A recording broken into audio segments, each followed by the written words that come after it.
لاہور میں مینڈکوں کے گوشت کی جھوٹی خبروں سے اوورسیز پاکستانی بھی خوب لطف اندوز ہو رہے ہیں۔ لندن میں اس حوالے سے جب اوورسیز پاکستانیوں سے بات کی گئی تو انہوں نے خوب مزے کے جواب دیے۔ آئیے دیکھتے ہیں۔ کیسے کسی ریسٹورنٹ آرڈر تعلق آپ کا لاہور سے ہے، کیسے ہو سکتا ہے کہ گدے اور اس طرح کی چیزیں کسٹمر کو کھلائی جائیں جیسے لاہور میں ہو رہا ہے؟ یہ جو لاہور میں ہو رہا ہے میرے خیال میں یہ انسانیت کے تباہ ہے۔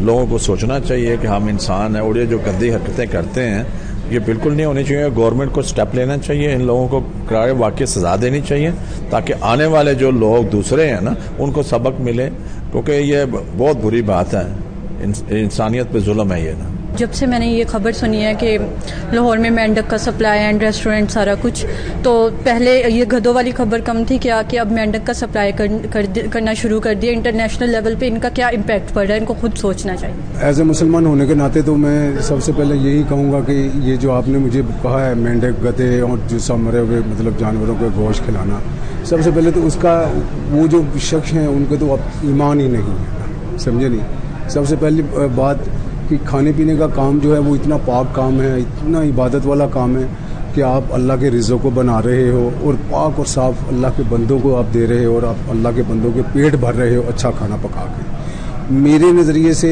یہ جو آپ نے مطلب کہا ہے مینڈک، گدے یا دوسرے جو بھی مطلب لوگ کام کر رہے ہیں ان کے ضمیر جو ہیں وہ بالکل مر گئے ہوئے ہیں اور ان کا صرف جو محبت ہے وہ صرف دنیا کے ساتھ ہے، آخرت کے ساتھ نہیں ہے۔